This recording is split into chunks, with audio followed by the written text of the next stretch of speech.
Olá, pessoal, muito bom dia. Sejam todos muito bem-vindos aí à minha pequena participação. É uma honra estar aqui novamente com vocês na Campus Party, né? Eu que já tenho uma longa data aí de participações e palestras. Vou falar um pouco aí sobre esse universo em que a internet ela não existe, né? De tudo que você pode imaginar que a internet nunca te contou, né? E eu acho que o mais incrível dessa palestra, de falar um pouco sobre esse tema, é que são temas extremamente importantes e que muitas vezes, né, acaba sendo esquecido porque parece que existe algo muito mais importante sobre o marketing, vender, vender, vender através da internet, e as pessoas esquecem o quanto a internet não foi feita para vender. Vender é um pequeno pedacinho, né? Vender, produtividade, empreendedorismo, tudo isso são pequenas situações, pequenos universos em que a internet ela existe. A gente está aqui com nossos campuseiros, sejam todos aí muito bem-vindos. Quem quiser mandar o seu oi, o seu salve, sua mensagem, a gente vai estar aqui acompanhando no chat, né, nos comentários.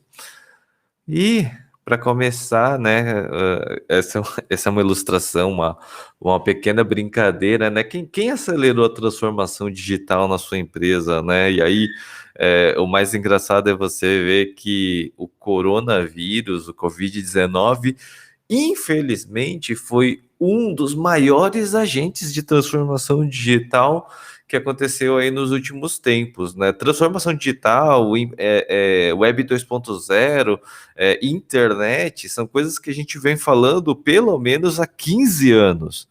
Só que há 15 anos, né, já se fala de internet, há 5 anos que a gente já vem falando de transformação digital, 2, 3 anos falando sobre transformação digital, isso várias empresas já dizendo que isso vai acontecer ou está acontecendo. E infelizmente, né, dentro dos últimos 12 meses, a gente viu todo esse processo ser acelerado pelo Covid-19, né? E aí, o que eu acho mais engraçado é como a mídia e como as pessoas acabam dando importância para coisas que eu fico surpreso com o quão isso se torna importante, né? O quão isso se torna é, é, uma discussão que muitas vezes parece que é a única discussão que existe na internet. A gente viu aí o cringe viralizando, né? E aí, quando eu fui olhar, né? E aí eu pesquisei sobre cringe, descobri que quando você pesquisa algo é cringe, tipo, a gente começa a ver um movimento que eu enxergava esse movimento como o que a gente chamava de vergonha alheia.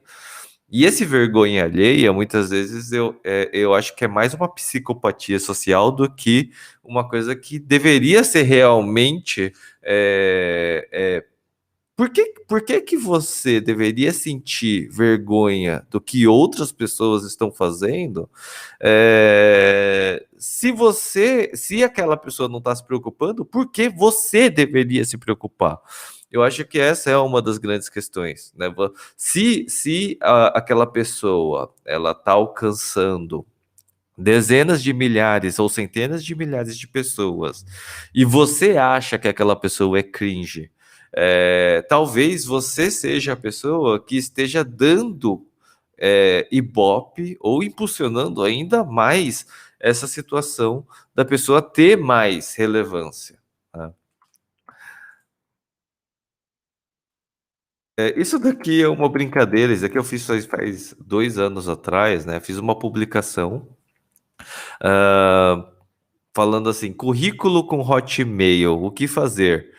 E do meu ponto de vista, né, tipo, o Hotmail, e é uma coisa que assim, Para quem já usa a internet há muito tempo, sabe que Hotmail, de longe, é um dos melhores provedores de e-mail gratuito, né? E aí não é nem porque é o Hotmail, mas é muito mais por causa da ferramenta, né? Quem já usa mais tempo, antes mesmo do Gmail, o melhor provedor de e-mail gratuito era o Yahoo, né? E quando você pega uma pessoa que usa o Hotmail, a gente já fica logo de cara com uma versão dizendo que aquela pessoa não entende o mínimo de internet, né? E isso é do meu ponto de vista, Juliano Kimura, de uma época que, assim, eu venho da internet desde 95, 96, onde meus primeiros contatos com a internet foi nessa época, né? 96, 97, 95 foi quando eu tive o primeiro computador em casa, né? Eu até digo que eu tive um computador meio tardio, assim, 95 para 98, porque tinha muitos dos meus amigos que já tinham internet, já tinha conexão, e quando eu fui descobrir, né, o computador, eu descobri praticamente todo um universo. E aí, quando você pega essa discussão, né, em 2018, quando eu fiz essa publicação, aí tive vários haters e várias pessoas, tipo, criticando. Eu perguntar, e aí? Alguém vê problema ou só eu vejo problema no Hotmail? Eh, e aí as pessoas começam a ter uma discussão que eu acho que é muito interessante. Essa discussão, ela não é simplesmente uma discussão irrelevante, porque ela tem a ver muito com como a tecnologia ela é utilizada e como a gente enxerga a tecnologia, né? Do nosso ponto de vista. E isso é uma coisa que eu venho estudando há muito tempo, né? Eu sou um japonês que eu gosto de boxe. Boxe é um dos meus hobbies. Há muito tempo eu não pratico por causa da pandemia. Gosto de música sertaneja. E esse japonês cabeçudinho aqui da direita sou eu, né? Quando eu começo a minha apresentação, né, falando sobre quem eu sou pelas coisas que eu gosto, na verdade eu estou tentando aproximar vocês para que a gente crie uma sintonia na comunicação. Ao mesmo tempo que se eu começasse a minha apresentação falando quais são meus cargos, o que eu trabalho, quais são as empresas que eu atendo, quais são qual é a minha hierarquia, né? Isso, no final das contas, acaba distanciando muito mais vocês do que o que eu estou dizendo, né? E quando a gente quer começar o contato com alguém, né? Quando a gente quer criar uma conexão com alguém, a gente cria conexão falando de um objeto social, né? Um objeto social que é, por exemplo, quando você fala sobre que time você torce de futebol, isso é um objeto social, né? Que tipo de música você gosta, isso é um objeto social. São ferramentas que acabam criando conexões entre você e a outra pessoa, né? E por incrível que pareça, quando a gente fala de redes sociais e de internet, a gente está falando o tempo todo de objetos sociais, né? Isso é uma das coisas que as pessoas esquecem. Ninguém contou para você que na internet não importa se você quer vender, não importa se você quer empreender, não importa o que você está fazendo. O que importa é a conexão que você está criando com aquela outra pessoa. Muito mais do que qual é seu cargo, qual que é sua função, ou o que você está vendendo. O que você está vendendo, de verdade, na internet, pouco importa, porque o que importa de verdade é o que a pessoa quer comprar. Então essa mudança de ponto de vista é a principal mudança que acontece na internet, porque não se trata do que as pessoas querem impor ou te empurrar a goela abaixo. Se importa do que as pessoas estão escolhendo ver, né? Porque a principal mudança, né, é a televisão e o YouTube, a televisão e o Netflix, né? A televisão tradicional, você não tinha muitas opções do que você queria escolher ou o que você queria ver. E eu cresci assistindo meia dúzia de canais abertos, né? Então eu assisti Globo, Record, a extinta Manchete, Cultura, que era meia dúzia de canais. De repente veio a TV a cabo, com 200 canais. De repente veio o YouTube, com infinitos canais, onde todo mundo criava conteúdo. E aí chega a Netflix, que tem aí a TV on demand, onde você assiste o que você quiser e tem um monte de coisa lá. Só que aí você paga, né? E olha só o movimento que interessante, né? O YouTube e depois do YouTube vem a Netflix, ou seja, tem muito espaço ainda para as coisas acontecerem, né? Uma das razões pelo qual eu continuo dando palestras em todo tipo de evento ou palestras pelo Brasil, é porque a educação é a arma mais poderosa para se mudar o mundo. Nelson Mandela. Uma das principais razões pelo qual eu continuo dando palestras e ensinando é porque eu realmente acredito que a educação é a principal ferramenta para se mudar não só a vida das pessoas, mas a sociedade em si, né? Existe muita coisa errada na sociedade, existe muita coisa errada em um monte de lugar. E a única coisa que pode mudar completamente esse ponto de vista é a educação. Não sei lá, viagem espacial, não um monte de coisa que as pessoas, a discussão sobre o que é cringe, nada disso é tão importante quanto as pessoas entenderem que a tecnologia, ela realmente pode ser utilizada de uma forma benéfica. Assim como a internet pode ser usada de forma totalmente maléfica, né? Existe aquela frase do tio do Peter Parker, né? Todo mundo conhece, né? Com grandes poderes vem grandes responsabilidades. A internet é um grande poder, sim. Né? As pessoas elas podem fazer coisas incríveis com a internet. Agora, se a pessoa vai usar a internet para ela soltar nudes, ou se ela vai usar a internet para ganhar dinheiro, ou se ela vai usar a internet para transformar comunidades à sua volta, isso depende do usuário em si, não depende de forma alguma da internet, depende das pessoas.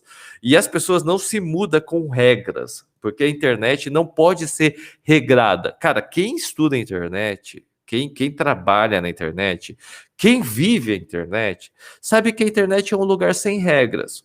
E não há como mudar isso. Quem acha que pode existir regras na internet é um completo leigo digital, tá? Você achar que você vai colocar uma regra que diz que a pessoa não pode subir um vídeo pirateado na internet é uma completa alienação do que é a tecnologia digital, a rede social, a internet, porque não tem como você criar essas regras. Isso é impossível, é impossível.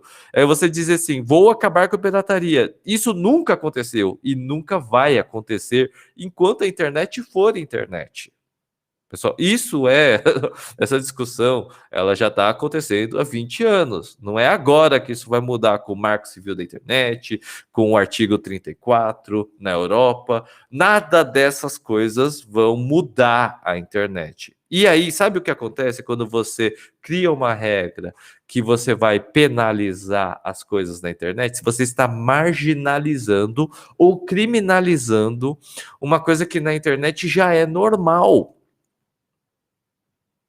E não vai mudar. Se você torna isso um crime, acredite em mim, isso começa a ter um movimento que vai totalmente para o lado errado. Eu vou explicar um pouquinho mais e vou dar exemplos para você entender o que eu estou dizendo, né? E tudo tem origem nesse desenho, nessa imagem, cara. Essa imagem eu não lembro qual que é o livro de referência dessa imagem, tá? Mas essa imagem é muito famosa porque ele explica um pouco como que as relações estão sendo transformadas toda a internet e a cultura social com a chegada da tecnologia, ela vem deixando de ser centralizado e ela vai passando por um processo de descentralização até chegar à estrutura distribuída. Cara, se você entender esses 3 desenhos aqui, você vai entender muita coisa sobre a internet. Inclusive, você vai entender sobre a questão da moeda digital, da Bitcoin, você vai entender sobre blockchain, porque o que acontece? Você está saindo dessa cultura centralizada e a nossa cabeça cresceu grande parte dessa cultura centralizada, tá? Toda a nossa cabeça. Então, assim, você sabe que tem um chefe, você sabe que tem um organizador, você sabe que tem uma hierarquia, você sabe que tem alguma coisa controlando o sistema. Só que esse processo ele vai deixando de existir com o passar do tempo, né? Eu gosto do exemplo da própria Campus Party. A Campus Party é um processo descentralizado. Você tem voluntários, vocês têm curadores, vocês têm pessoas que estão se engajando, mas sem essas pessoas, sem esse processo descentralizado, a própria Campus Party não existe, né? E aí a gente tem a última evolução, que é quando você tem o processo distribuído, que é quando, aí eu dou um exemplo um pouco maior, que é quando você tem por exemplo, o TED, o TEDx, né, que tem o TED independente, onde qualquer pessoa pode realizar o seu próprio TED. Esse é um processo já quase que distribuído. Por quê? Porque o processo em si pode surgir várias lideranças e aí é muito mais horizontal. Por quê? Porque todo mundo tem um nível de liberdade e um nível de responsabilidade que é alto dentro da estrutura, né? Só que o processo C é o mais difícil de acontecer, né? E a gente está falando de algumas mentiras, né? A globalização foi uma das maiores mentiras já contadas em meados de 2000, porque todo mundo achava que com a internet existiria uma grande globalização, existiria uma grande aldeia global, né? Esse era o termo que era utilizado, porque as pessoas elas começariam a ter contato com outras pessoas e elas iriam se cada vez mais ficar mais parecidas, elas iriam falar a mesma língua, né? A globalização ela tinha esse viés, né, de uma grande aldeia global. E aí foi uma mentira por quê? Porque a internet e as redes sociais elas fizeram justamente o contrário. Sabe o que aconteceu? Ao invés das pessoas ficarem mais parecidas, a internet veio para evidenciar e mostrar como as pessoas são cada vez mais diferentes e têm pontos de vista diferentes e que a verdadeira riqueza da internet é uma coisa que não é tornar as pessoas cada vez mais iguais. E muito pelo contrário, a maior riqueza da internet é a pluralidade de ideias, ou seja, você estar exposto a diferentes formas de se pensar, diferentes formas de se ver o mundo, né? E a internet é aí o que mora o grande perigo, né? Quando você pega um algoritmo que te mostra cada vez mais coisas que você gosta e deixa de te mostrar coisas que você não gosta, isso não está expandindo o seu mundo, isso está tornando o seu mundo cada vez menor. Ou seja, existe um grande perigo, sim, nas redes sociais, existe um grande perigo, sim, na internet, mas é justamente de você não entender e você não estar exposto a essas diferentes formas de pensar, né? Isso é extremamente importante, né? Porque a partir da hora que você enxerga isso, você vai conseguir sair dessa bolha. A internet, né? Será que ela realmente está ficando cada vez maior? Ou será que ela está ficando cada vez menor e colocando cada pessoa na sua caixinha, né? Isso daqui é um ponto de vista que, quando você entende os algoritmos e todas as ferramentas da internet, né? Elas estão tentando ao máximo te dar prazer para que você se sinta o mais confortável possível e para que você não saia daquele lugar. Para e pensa, para e pensa um pouquinho sobre isso. Tipo, esse pessoal que estuda tecnologia, e eu me incluo entre eles, a gente está falando de pessoas que estudam como dar microdoses de serotonina para as pessoas para que elas fiquem viciadas em fazer coisinhas na internet. Né? Microdosagens. E quando a gente fala de games, quando a gente fala de gamificação, a próxima palestra vai falar de gamificação. Quando a gente está falando sobre todas essas coisas, a gente começa a perceber que tem uma galera estudando, né? Tem um documentário que saiu no Netflix falando sobre as redes sociais. Eu, inclusive, recomendo esse documentário. Eu fiz uma publicação no meu Facebook, Facebook Juliano Kimura. Eu fiz um artigo, fiz uma live falando sobre justamente o ponto de vista de alguém que trabalhou dentro de uma das maiores empresas de redes sociais do mundo, e como que eu vejo isso, né? Como que eu, como uma pessoa que trabalhou para o Facebook Brasil, como que eu vejo aquele documentário, né? Existem prós, existem contras, existem verdades, existem mentiras, existem teorias da conspiração que podem comprometer, inclusive, a própria internet. Tá? A gente viu o mundo, né? Agora o mundo se tornou smart. A gente tem a Smart TV, a gente tem o smartphone, a gente tem o smart car, a gente tem a Smart Fit, a gente tem toda essa globalização mentirosa, né? E essa transformação digital acontecendo de uma hora para outra, né? O nosso pequeno mundo analógico, ele vai permeando aí o mundo digital, o mundo analógico, o mundo digital, o mundo analógico. E cada vez mais as pessoas agora estão querendo voltar para o mundo real, né? Existe quando você vê aquelas fotos maravilhosas no Instagram, você vai criando uma ânsia nas pessoas de que aquilo é o mundo real, aquele mundo maravilhoso do Instagram, com fotos maravilhosas, você já se sentiu assim? Você já se sentiu assistindo as coisas no Instagram, né? Vendo as coisas dos seus amigos, aí você fala assim: nossa, que vida maravilhosa! Todos os meus primos, todos os meus parentes, todos os meus amigos, eles comem nos melhores restaurantes, viajam para os melhores lugares.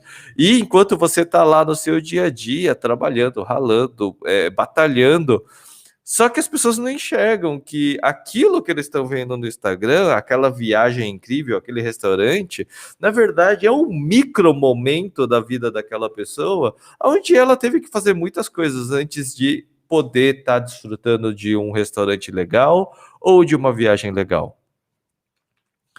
Então a gente está vivendo aí, tipo, o pessoal buscando aí um resgate do analógico.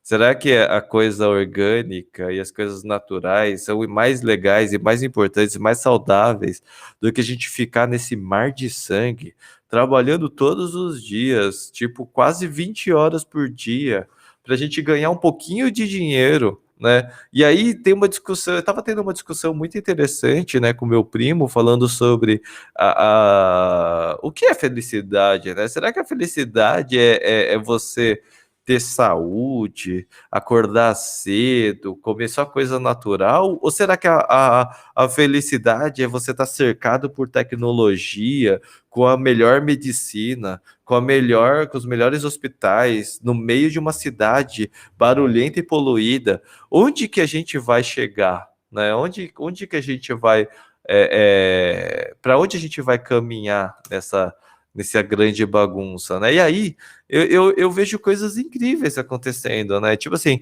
isso daqui é um vídeo. Olha só, né? Nas minhas andanças pelas empresas, nas minhas andanças pelo mundo, eu vi isso daqui, né? Eu tava trabalhando com uma empresa de energia solar, que eles vendem fazenda de energia solar, né? É uma coisa gigantesca. E aí você vê o seguinte: eu estava estudando no YouTube, nas redes sociais, e aí eu descobri um cara que ele fez uns vídeos caseiros ensinando sobre energia solar e como você criar energia solar dentro de casa, instalar isso no painel, um vídeo bem caseiro, assim, o cara inclusive, ele sobe no telhado sem equipamento de proteção, tal, e fica fazendo vídeo com um som horrível, com uma imagem horrível. E o vídeo dele teve 1 milhão de visualizações e 33 mil curtidas, ensinando. Aí você pega uma empresa que ganha milhões de reais em dinheiro, que vende painéis de energia solar, vende a tecnologia de energia solar, só que esse cara, ele está tentando fazer um vídeo que esse cara já fez há muito tempo. E ele conseguiu alcançar esse tanto de pessoas, né? E não só isso, ter um impacto na vida dessas pessoas, né? Então, o que será que é ser smart, né? Esse daqui é um caso emblemático da internet, o caso da Cicarelli na praia, né? Esse caso foi um dos casos mais emblemáticos que aconteceram na internet. Por quê? Porque quem não lembra desse caso, esse daqui é um caso histórico em que um vídeo vazou, né? Gravaram um vídeo numa praia, um lugar público, e tinha uma artista fazendo aí uma coisinha na praia, né? E esse vídeo acabou sendo publicado no YouTube. Quando isso aconteceu, um monte de gente começou a assistir. E aí, o advogado da artista teve uma excelente ideia de processar o YouTube. Quando ele processou o YouTube, saiu na justiça e a justiça impôs que o YouTube saísse do ar enquanto não conseguisse retirar o vídeo da artista da plataforma. Quando isso aconteceu, pessoal, para e pensa por um segundo, tá? O YouTube saiu do ar por 24 horas. O que que você acha que aconteceu, tá? Eu vivi isso, tá? Tipo, eu não estava sabendo e eu passei a saber o que aconteceu. Esse daqui é um caso histórico, tá? Inclusive, para quem não sabe, esse caso foi um dos casos que deu origem ao marco civil, à discussão do marco civil da internet, tá? Se você acha que isso não tem nada a ver com a internet, cara, isso tem tudo a ver com o marco civil, tudo a ver com as regras, tudo a ver com o que está sendo discutido. É uma coisa histórica que muitas pessoas acabam esquecendo, né? Tipo, lembra que eu falei que não é possível você criar regras e proibitivas na internet, porque isso não funciona? Quando você proibiu isso e o YouTube saiu fora do ar, o que aconteceu? Esse vídeo foi parar em 30 plataformas diferentes de compartilhamento de vídeo.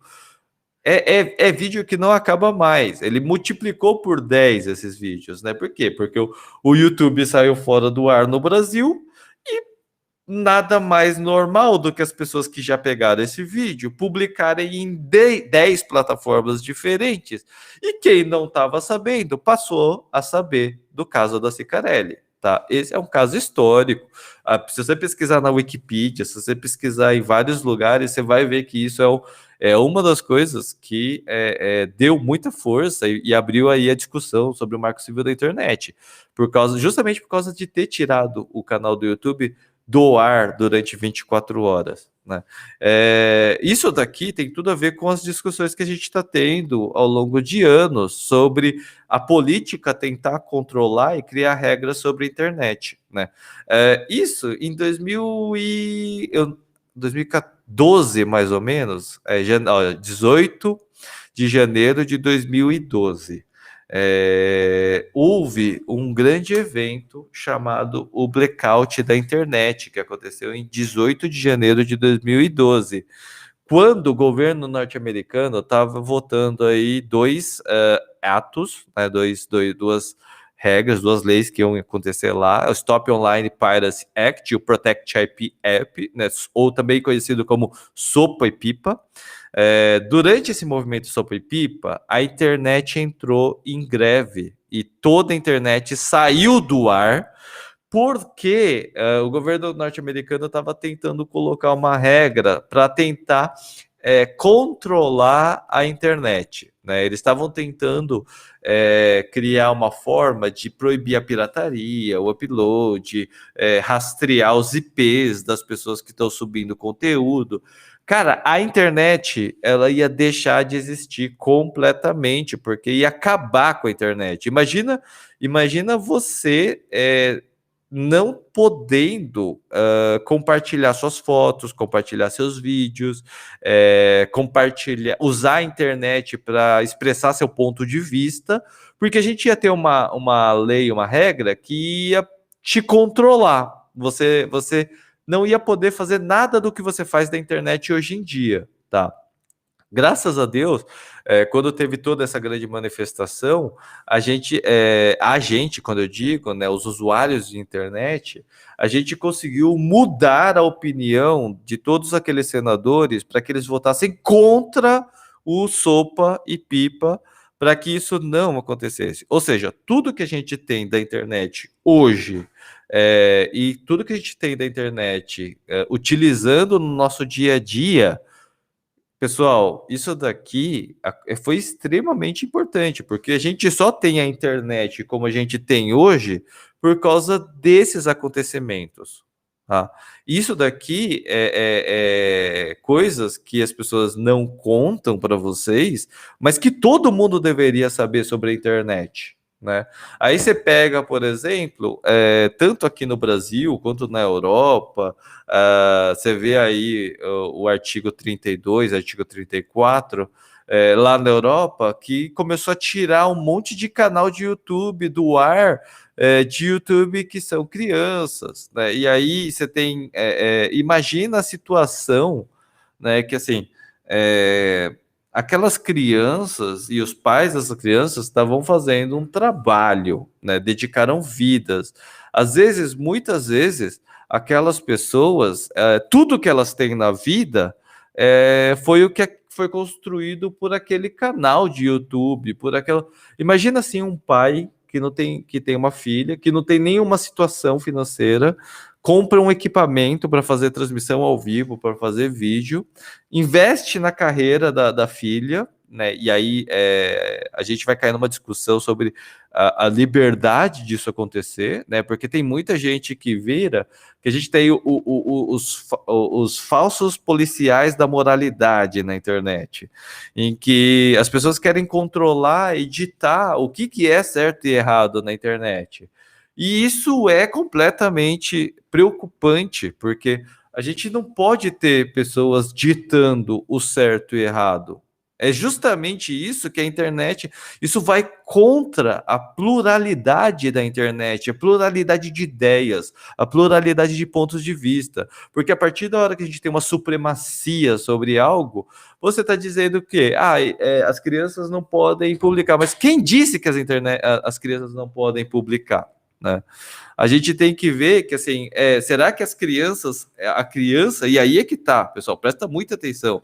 Hoje, uma criança com 7 anos, com 13 anos, a gente tem aí o caso da Greta Thunberg, você tem aí o caso da Malala, você tem aí casos de crianças que já vêm aí expressando o seu ponto de vista e suas ideias, e é por causa da internet. Vai dizer para uma criança de 7, 8 anos que ela não pode publicar na internet, que ela não pode publicar no YouTube, que ela não pode ser youtuber, ou que ela não pode ser uma TikToker, que ela não pode usar a internet, isso vai deixar de existir, graças a Deus, né? Porque cada vez mais, né? Eu errei o número, é o polêmico artigo 13. Eu estava falando artigo 32, 34, é o artigo 13 né? Que esse é um artigo que, cara, vocês têm que tomar cuidado, tá? Tem muita gente na internet que apoia esse tipo de... Só que assim, se você já é um usuário da internet, se você gosta da internet, se você expressa suas ideias, se você publica as coisas na internet, você não pode, de forma alguma, estar a favor desse tipo de artigo ou desse tipo de regra. Tá? Isso daqui tem inclusive um documentário, né, que se chama O Menino da Internet, a história de Aaron Swartz. Esse daqui é um dos documentários mais importantes da internet, tá?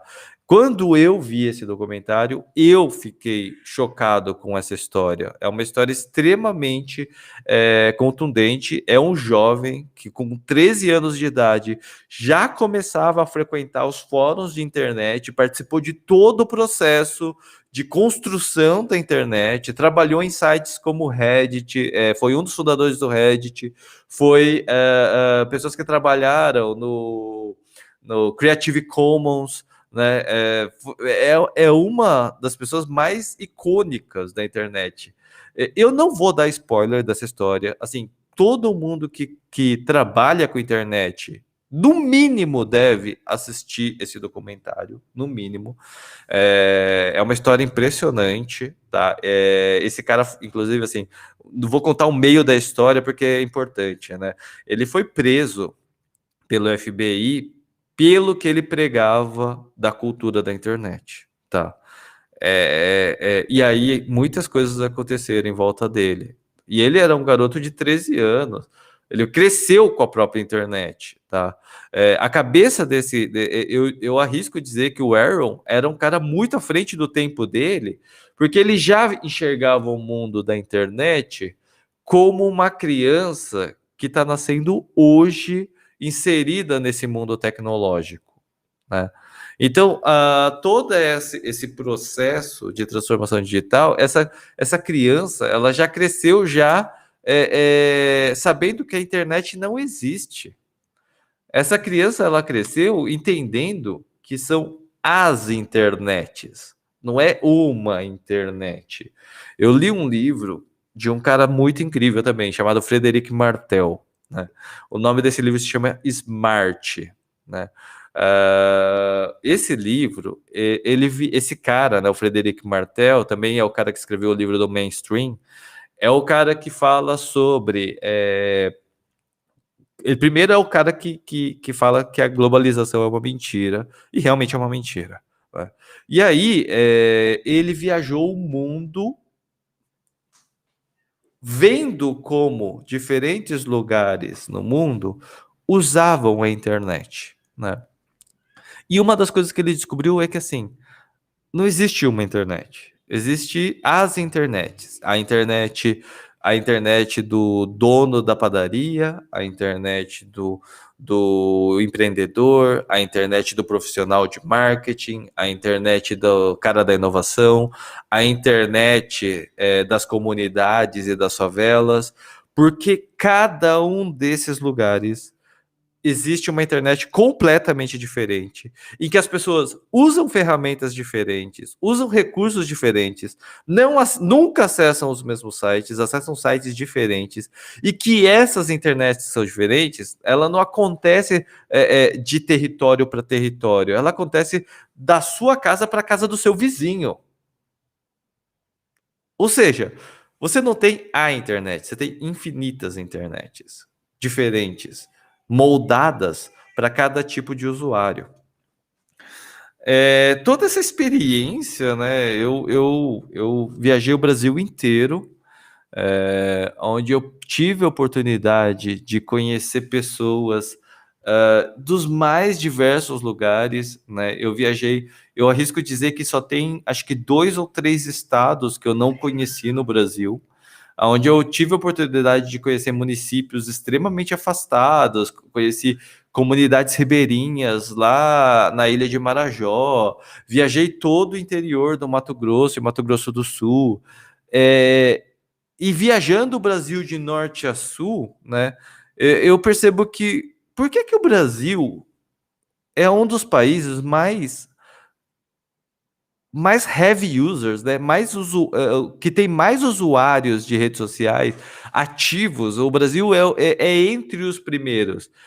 É justamente porque o Brasil ele tem essa pluralidade, esse mundo completamente diferente. Porque você pega, cara, eu tava no TikTok, né, esses dias, e eu tava vendo uma índia que ela estava contando, através do TikTok, ela estava contando como que era a cultura indígena da onde ela vive através do TikTok. E ela tinha, assim, tipo, 30 milhões de visualizações, 50 milhões de visualizações. Cara, eu achei isso incrível, incrível, assim, é de um poder que, assim, como que você pega uma pequena ferramenta aleatória que a pessoa conta um vídeo de 15 segundos, ela alcança 10 milhões de pessoas e ela tá contando coisas assim do cotidiano dela, tá? Assim, eu vi coisas, ela tava comendo, por exemplo, tem um dos vídeos dela que ela tava comendo aqueles bichinhos de coco, né?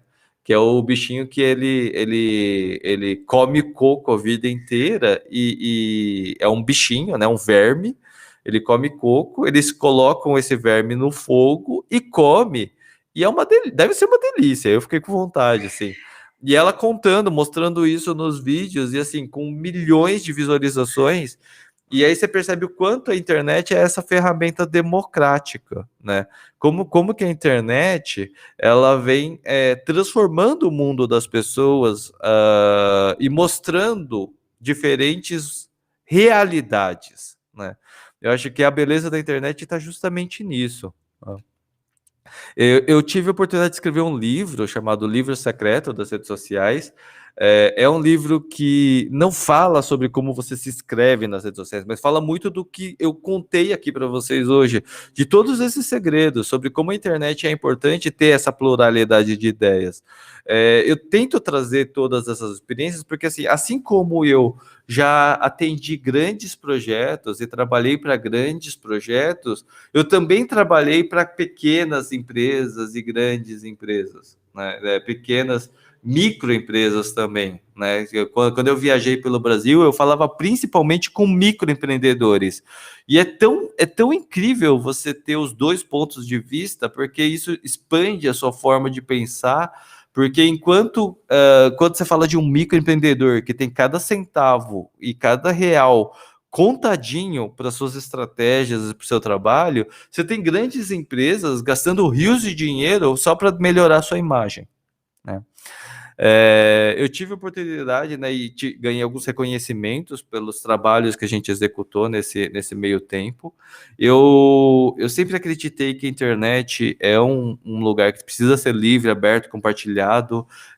Eu tive iniciativas, né, por exemplo, a Associação Brasileira de Soluções Digitais. Existe uma discussão que é muito importante sobre a questão de uso das APIs, das soluções digitais, porque é, o uso da API, né, eu acho que é uma coisa extremamente inteligente, né, porque as plataformas criam APIs são linguagens que permitem que as plataformas conversem entre si, né, só que não existe um acordo, não existe um pacto, né, uma regulamentação para que as pessoas usem as APIs, abram e fecham APIs, né, de forma legal, de forma inteligente. Eu vou dar um exemplo, tá, pessoal, para vocês entenderem um pouco melhor. Você tem, por exemplo, o Facebook tem várias APIs que permitem que plataformas, como, por exemplo, teve um caso recente agora da MLabs, né?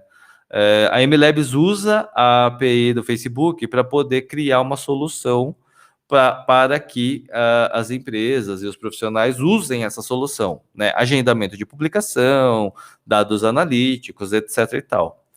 E aí, você pega de um lado e arbitrariamente, né, de uma forma completamente unilateral, você pega a empresa, a plataforma, e a plataforma fecha a API, ou seja, ela fecha as portas prejudicando uma empresa como a MLabs, que aí ela, sei lá, tira do ar todas as publicações que foram publicadas pela MLabs por alguma razão, por um fechamento de uma API, por N razões, né? E hoje não existe uma discussão aberta entre as empresas e as plataformas sobre a utilização dessa API.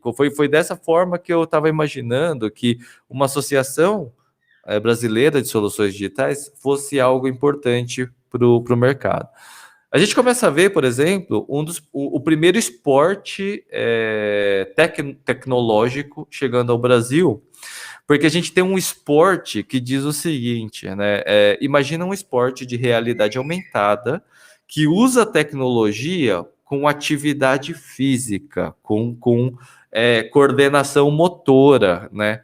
Esse esporte existe, foi desenvolvido no Japão e está chegando aqui no Brasil faz menos de um mês, né? O Rato, inclusive, se a gente tivesse ainda a Campus Party, agora ela está acontecendo nesse momento, digital, online, mas quando ela voltar a acontecer presencial, esse é o tipo de coisa que a gente quer ver na Campus Party.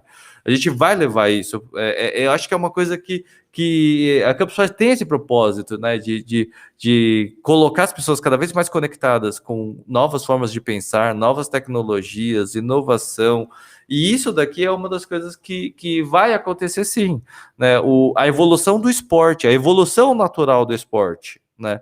Porque o esporte ele foi analógico com o futebol, ele chega para o motorsport com as corridas, Fórmula 1, Fórmula Indy, etc. A gente passou por um período do e-sports, ou esporte eletrônico, né, onde a pessoa senta no computador. E aí a gente tem um outro nível agora, que é o tecnoesporte, que é o esporte que você pratica usando a tecnologia, né? E nesse caso a realidade aumentada. Isso daqui é a evolução, né? 1965, ele foi de analógico, surge os esportes analógicos. Aí chega em 1985, motorsport, corrida, Fórmula 1, etc. O eSports, chegando em 2005, muito forte, StarCraft, Counter-Strike, Valorant e por aí vai, League of Legends. E aí a gente chega agora, a evolução definitiva é sim o Tecnosport, esporte tecnológico, né?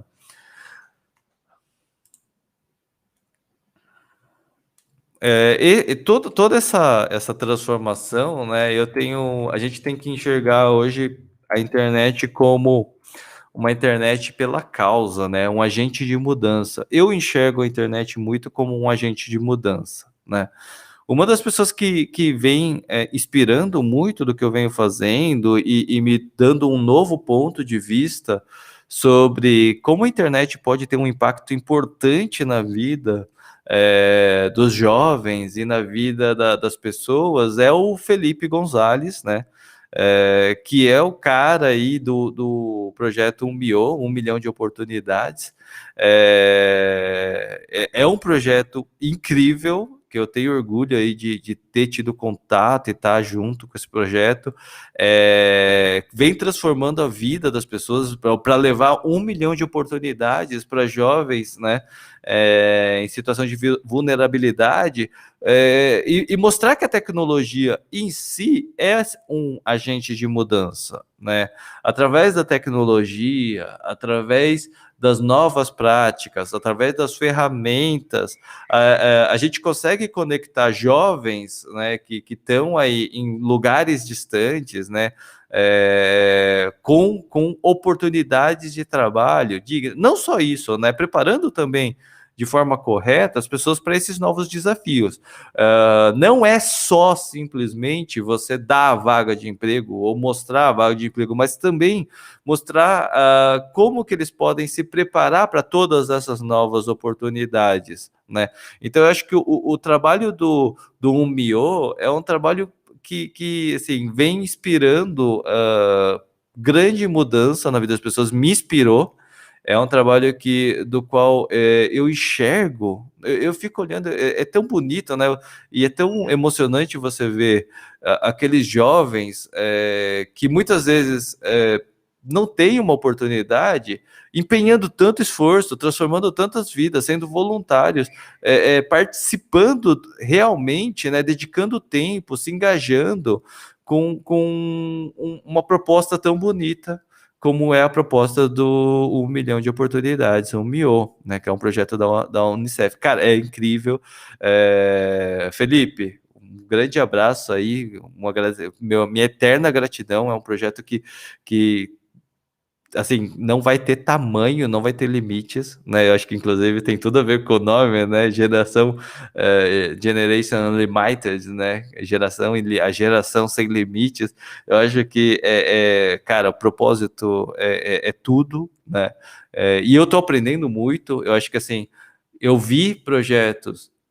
Eu, como profissional de marketing, eu trabalho com agência, trabalho com marketing digital, trabalho com com transformação, com conhecimento, né? E eu acho que essa é uma das frases que eu carrego para cima e baixo. Eu me sinto muito responsável por cada pessoa que eu tenho alguma influência, né? Eu acho que assim, eu como palestrante, eu como especialista, eu como uma pessoa que dissemina conhecimento, eu me sinto muito responsável por esse conhecimento que eu estou transmitindo, né? Por cada pessoa que eu estou impactando, né? Então, essa frase do livro do Pequeno Príncipe, né, tu te tornas eternamente responsável por aquilo que cativas, eu acho que é muito real. Teve uma pessoa, anos atrás, em 2014, eu dei uma palestra na Feira do Empreendedor, ainda estava no Facebook, né? Pelo Facebook dessa palestra.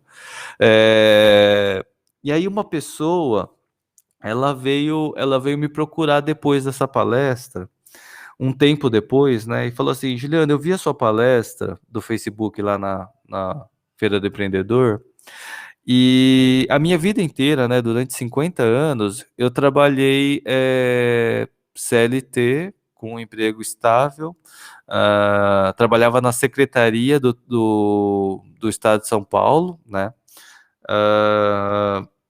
e aí ela falou assim: depois que eu vi a sua palestra, eu descobri que eu posso empreender. E depois de mais de 40 anos prestando serviço para uma empresa, né? Eu decidi pedir demissão e dedicar a minha vida para minha paixão, né? Que é artesanato. Cara, eu fico muito emocionado com essa história, porque você vê que o conhecimento liberta as pessoas, né? Tipo, de situações que elas muitas vezes não conseguem ver formas, né?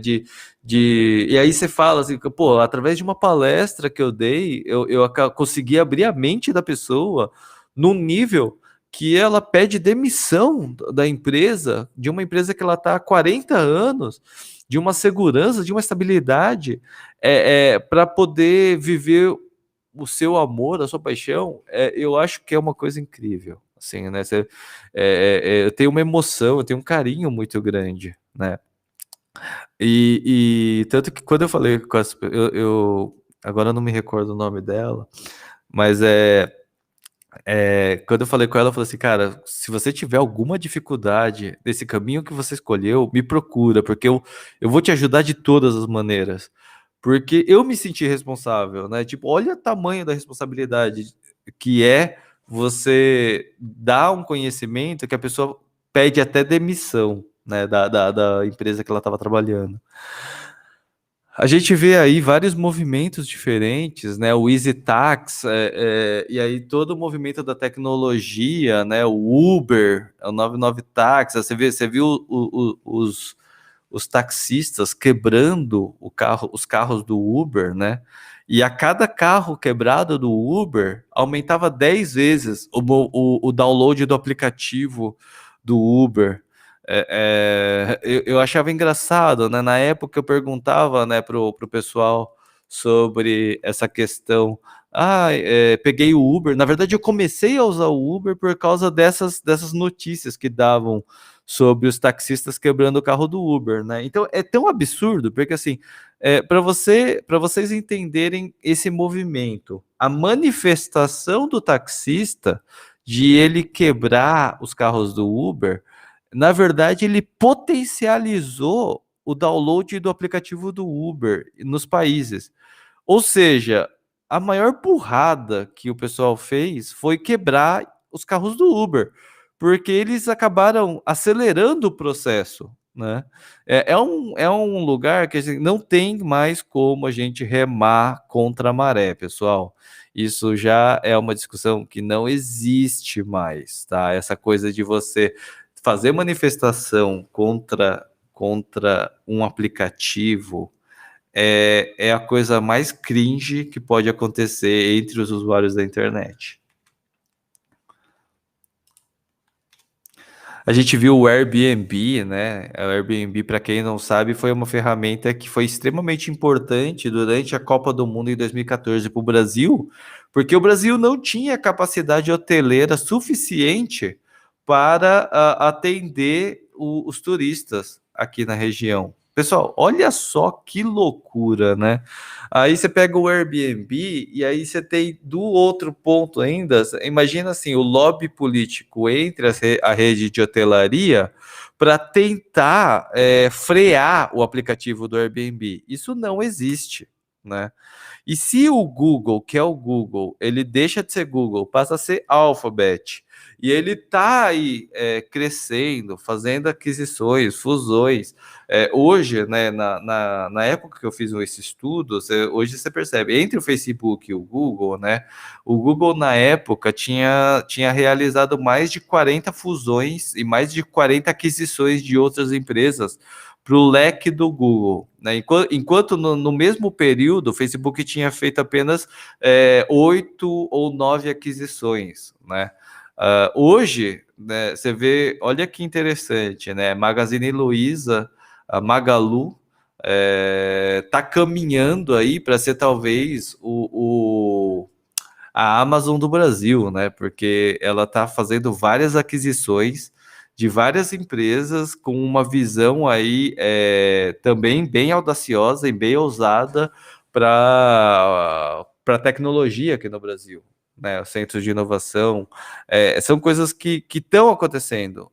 Por quê? Porque muitas dessas empresas, assim como a Magalu e outras empresas que já entendem como funciona a internet, entende que esse processo de descentralização, dar primeiro antes de você ter o seu retorno, isso já é algo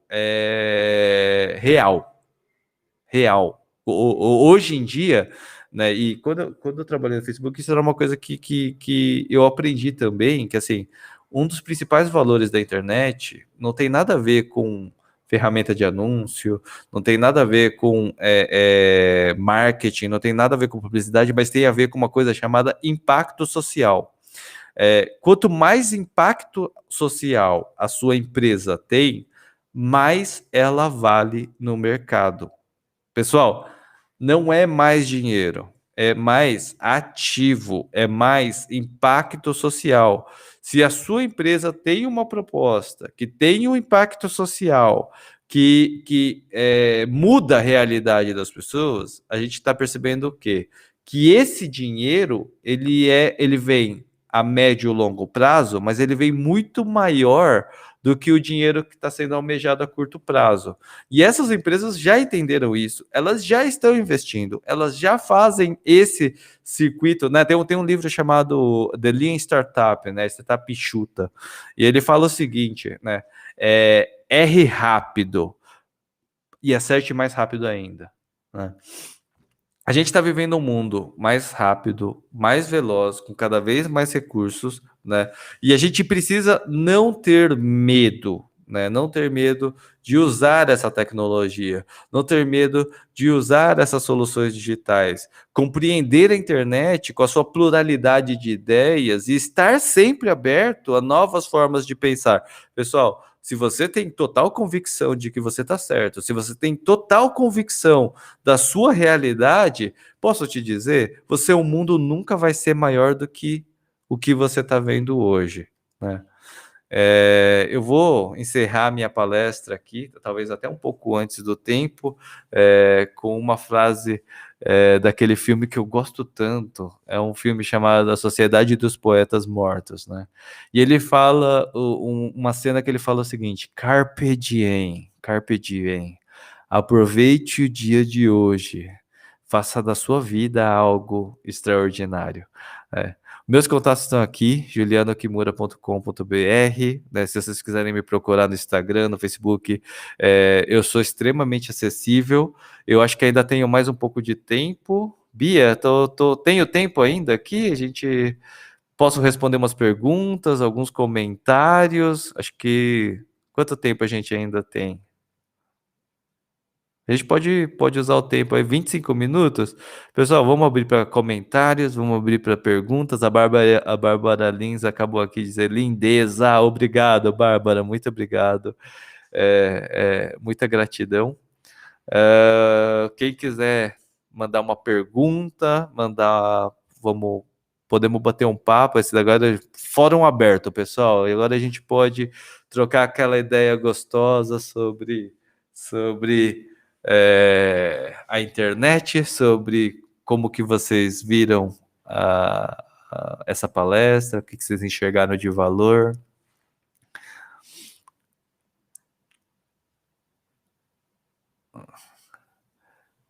Pessoal, depois vou até fazer uma selfie aqui.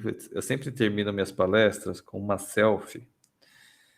E é uma coisa que eu sempre fiz nas palestras de verdade, né?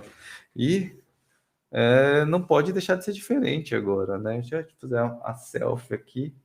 Selfie da palestra da Campus Party. Eita!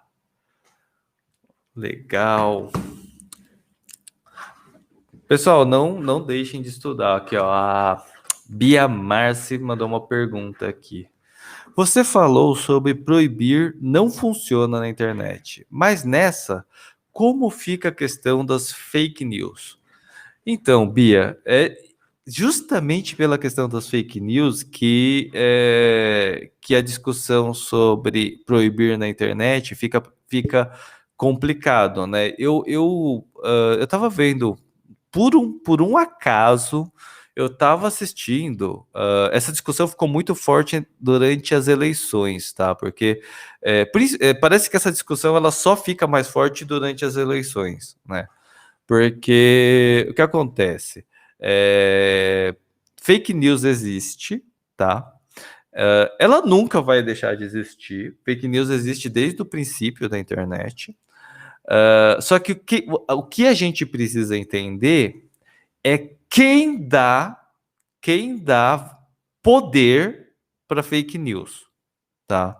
Porque a fake news, aí é que tá. Não existe a fake news e a pessoa que cria fake news, essa pessoa sozinha, ela não tem poder algum, tá? Essa que é a principal questão.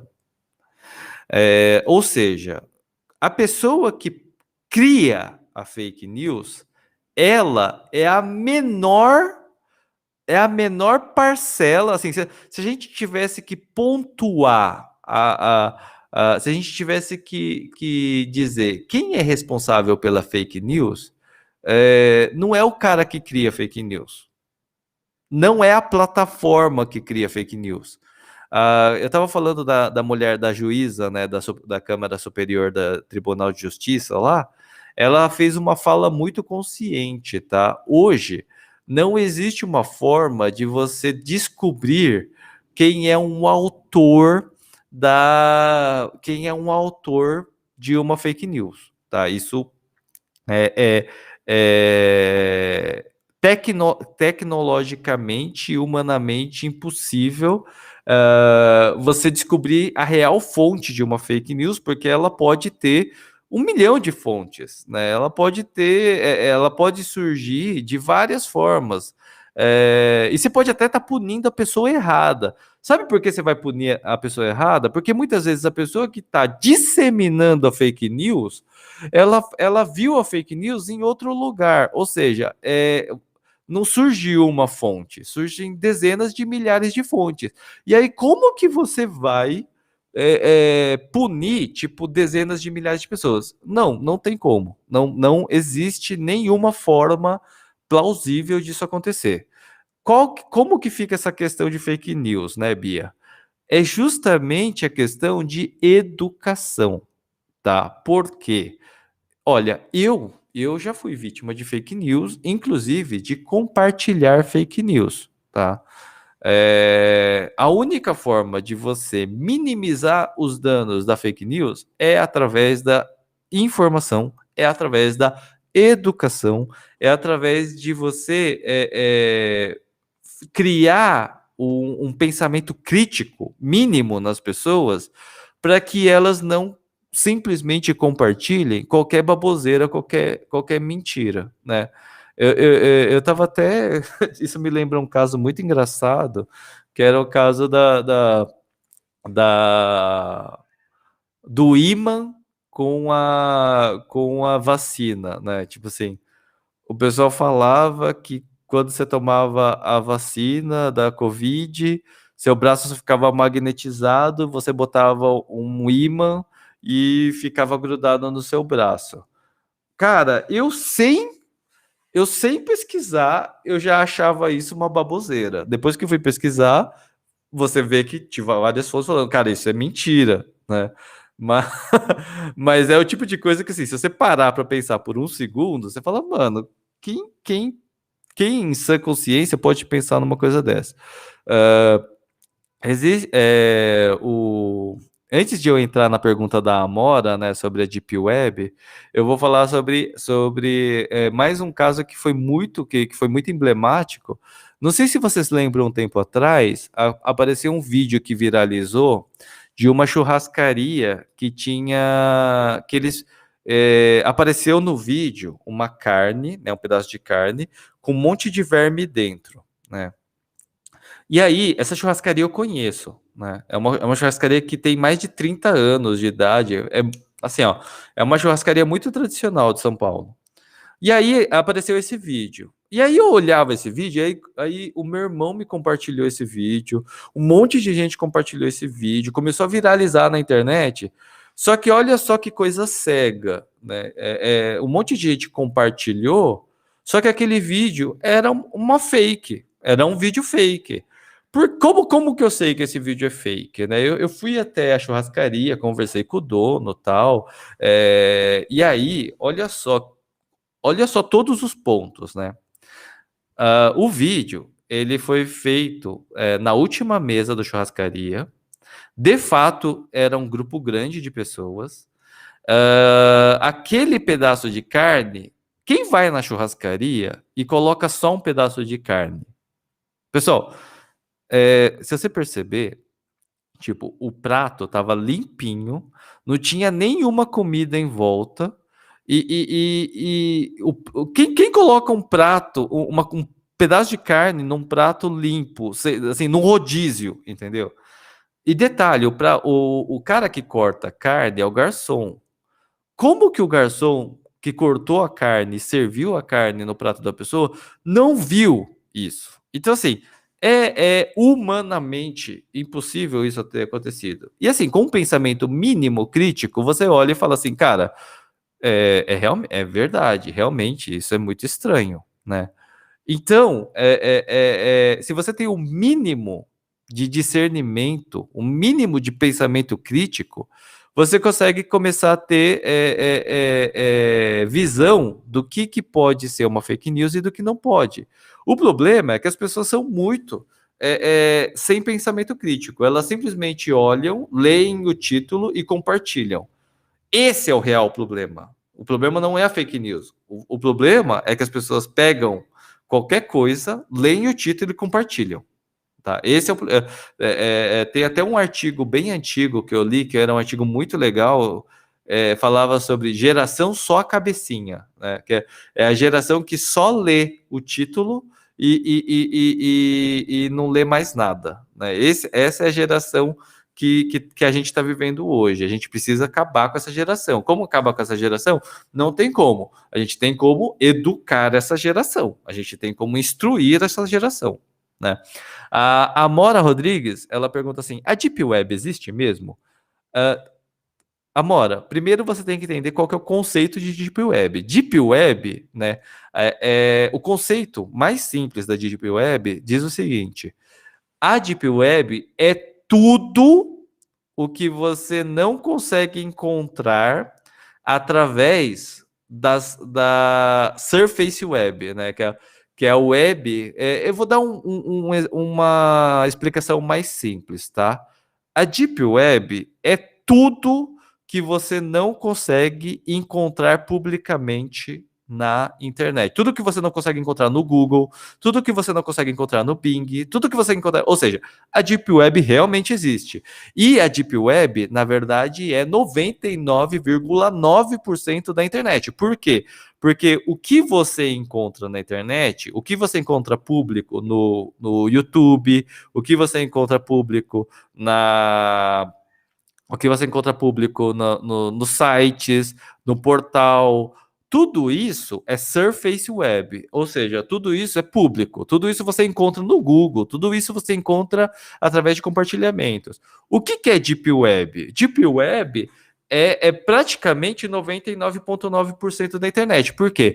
Porque é aqueles seus arquivos que estão no Google Drive, aqueles arquivos que estão escondidos e não públicos em 1 bilhão de lugares espalhados pela internet, internet da nuvem.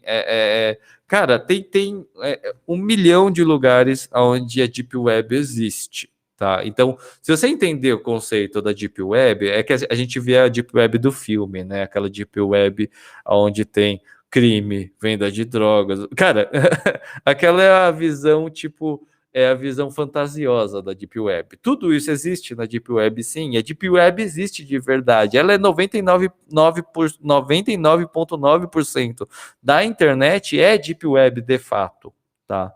Então, isso, esse conceito da Deep Web que você precisa entender. O que a gente enxerga na internet é menos de 0,01% do que é da internet de fato, tá? A Abigail, ela tá dizendo o seguinte: como você acha que a internet foi afetada pela pandemia, né? Abigail, olha, ela foi impactada, e eu arrisco dizer que ela foi impactada de forma positiva, tá? Na mesma proporção que coisas negativas aconteceram, a gente viu, de fato, a internet crescendo, né? O que eu digo assim, a internet amadurecendo, tá? Coisas que não eram realidades, que já vinham sendo ditas há muito tempo, né?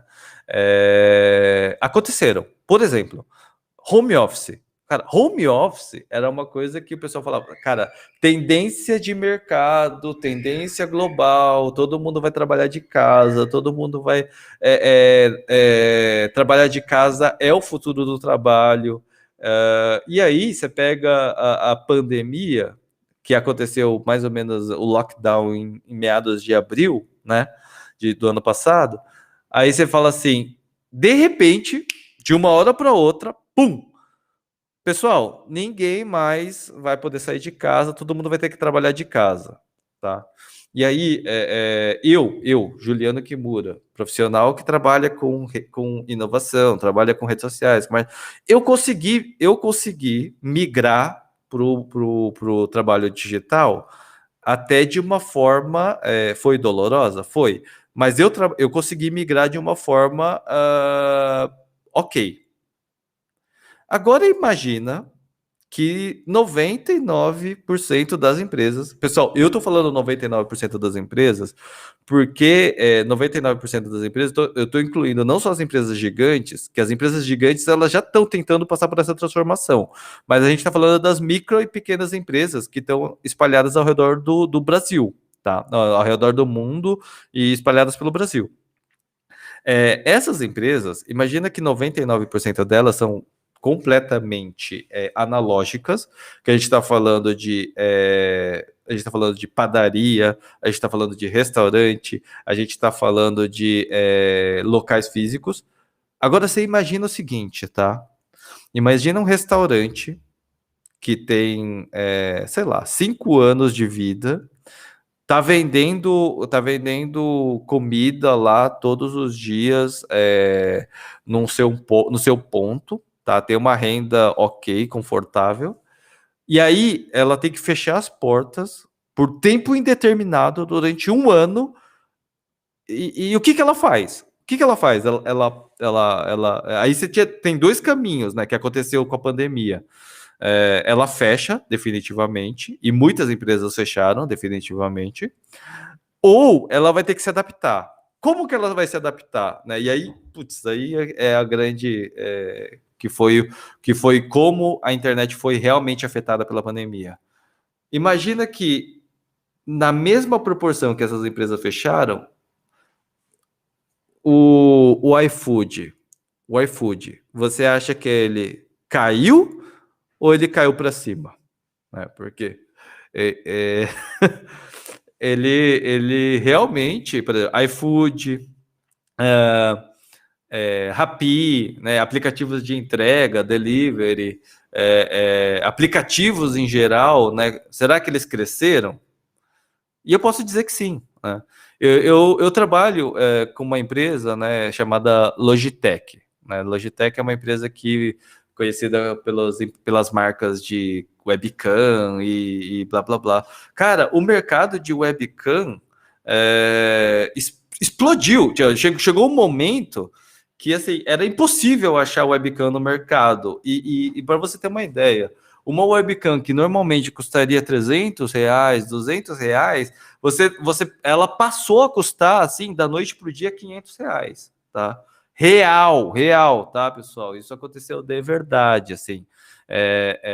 Então a gente tem que ver que a pandemia, ela impactou, né, essa transformação, toda essa transformação digital. Ela acelerou muitos processos, num nível de ou você se atualiza, ou você literalmente vai falir sua empresa e morrer, né? É triste, cara. Covid-19 foi realmente algo impactante. Foi algo muito triste, assim, muita gente morreu, mas ao mesmo tempo, todo esse pavor, toda esse medo, né, todo esse lockdown, acabou acelerando aí um processo que eu arrisco dizer que ia demorar mais uns 5, 10 anos facilmente, facilmente, tá? Não menos que isso.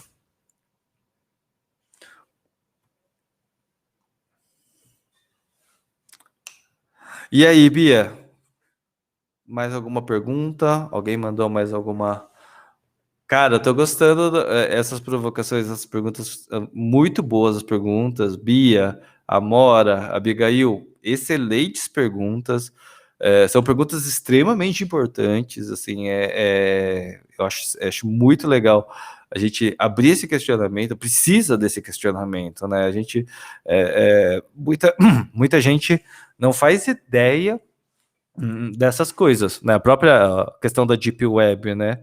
A gente tem filme da Deep Web, o pessoal fala da Deep Web, tem seriado sobre a Deep Web. Cara, tem um seriado que é muito legal, é fantasioso um pouco, mas também fala de muitas coisas que são possíveis, que é aquele seriado da Netflix, o Black Mirror, né, cara? Black Mirror é um seriado que quem não assistiu precisa assistir, né? Que é realmente muito impactante, muito, muito impactante mesmo. Bom, Bia, quanto tempo a gente tem? Será que a gente está chegando então ao final de mais uma palestra na Campus Party?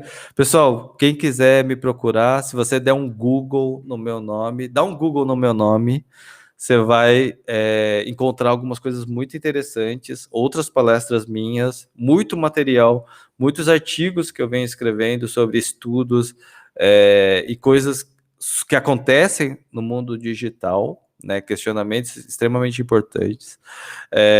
Para quem ainda não leu, esse livro aqui é um livro que É um livro que vocês vão gostar, é o Livro Secreto das Redes Sociais, né?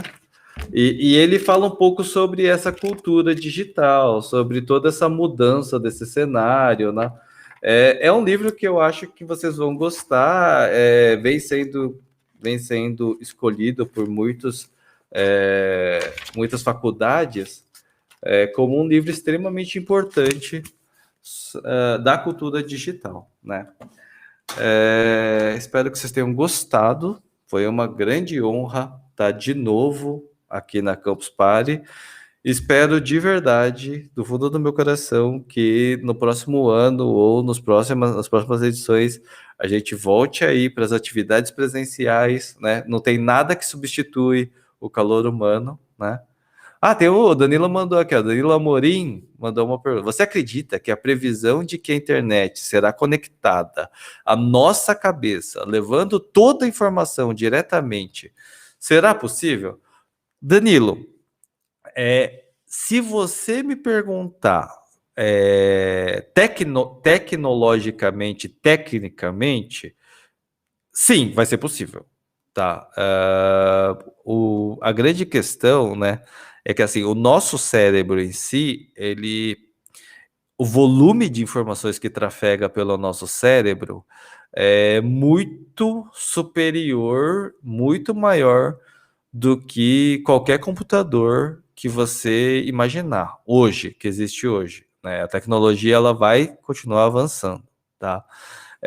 Tecnologicamente é possível? Será possível? Sim, de fato, tá? A pergunta principal é: será ético? Né? Será uma coisa desejável? Né? Porque o que acontece? O principal problema para isso acontecer é que a política em si, ou o governo, ou as pessoas, né, ou a opinião pública, ela precisa estar de acordo com a adesão. Né? Imagina o seguinte, tá? Em vez da pessoa ter um RG, né? Será que não é melhor ela ter um chip de RFID que fica sob a pele? Por exemplo, RFID, né? Radio Frequency ID, né? Identificação de radiofrequência. Esse é o chip que é utilizado é uma tecnologia que já existe, que poderia ser implantado, tipo, em recém-nascidos, ou, tipo, poderia ser implantado no ser humano em si, para que ele, de fato, possa usufruir desse RFID, né? Dessa identificação. O que acontece, tá? Por que isso não existe? Porque as pessoas podem não aceitar, né, ter uma tecnologia implantada no seu corpo. Eu, por exemplo, não vejo problema. Eu acho que seria, de fato, muito bom para a sociedade. Só que existe uma discussão muito grande sobre